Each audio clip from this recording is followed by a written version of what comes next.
বন্ধুরা, তোমরা সবাই কেমন আছো? ইনস্টা রান্নাঘর থেকে সোমা বলছি।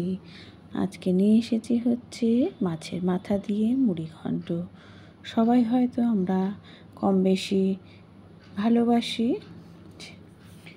সেই জন্য কীভাবে আমি করছি তোমাদের সাথে সেটা একটু শেয়ার করলাম। দেখো, মাথাগুলোকে আমি নিয়েছি রুই মাছের মাথা। রুই মাছের মাথাগুলোকে একটু ভালো করে আমি ভেজে নেব। রেসিপিটা ভালো লাগলে অবশ্যই কিন্তু বেল আইকনটা একটু প্রেস করে দিও।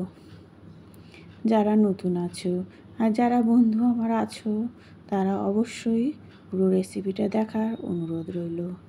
দিলাম হচ্ছে গোটা জিরে, দারচিনি আর একটু রসুন ফোড়ন। এই ফোড়নটা যখন ভালো মতো খুব ভাজা ভাজা হয়ে যাবে, রসুনের একটা স্মেল বেরোবে, তখন আমি দেব পেঁয়াজ আর আলু আর একটু পটল দিয়েছি। পেঁয়াজটা এই আলুর সাথে ভাজতে ভাজতে পেঁয়াজটাও মুছে যাবে, সব একসাথে চটজলদি রান্নাও হয়ে যাবে। আমার রান্নাঘরে কিন্তু আমি একটু চটজলদি রান্নাই করি, তোমাদের দেখেও অনেকে উপকার হবে। নুন হলুদ দিয়ে দিলাম যাতে সব একসাথে, নুন দিলে খুব তাড়াতাড়ি মজেও যায়, সেদ্ধও হয়ে যায়।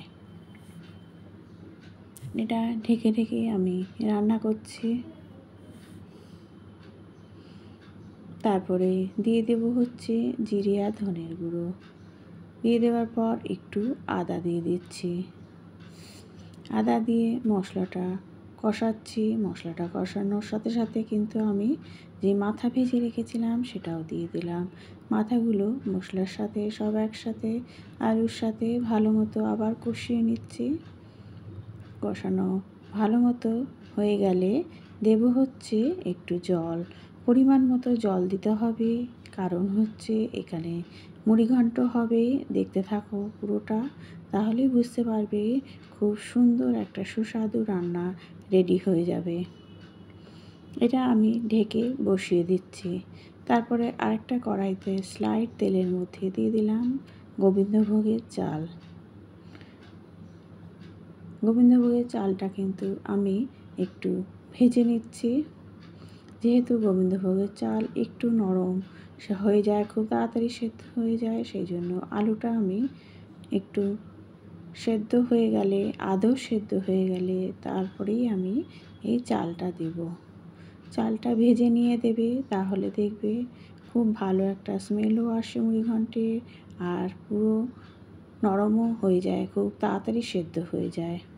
দিয়ে দিলাম চালগুলো দেওয়ার পরে আমি আবার ঢেকে দেব। ঢেকে ঢেকে রান্না করলে কিন্তু আমাদের গ্যাসও অনেক সঞ্চয় হয়, আর এমনকি আমাদের খুব ব্যস্ততার সময় খুব চটজলদি কিন্তু রান্নাও হয়ে যায়। দিয়ে দিলাম গরম মশলা আর ঘি, আর একটু চিনি দিয়ে দিচ্ছি। দেওয়ার পর এটা কিন্তু চালটা পুরোটাই সেদ্ধ হয়ে গেছে। সব ভালো মতো সেদ্ধ হয়ে যাওয়ার পরে আমি গ্যাসটা নিভিয়ে দেবো, কারণ চাল আছে বলে এটুকু জলও কিন্তু একদম টেনে যাবে ঠান্ডা হলে। সেই জন্য এইভাবেই নামিয়ে নিতে হবে। রেডি হয়ে গেল মাছের মাথা দিয়ে মুড়িঘণ্ট। ভালো লাগলে অবশ্যই নতুন যারা আছো বেল আইকনটা একটু প্রেস করে দিও। Thank you.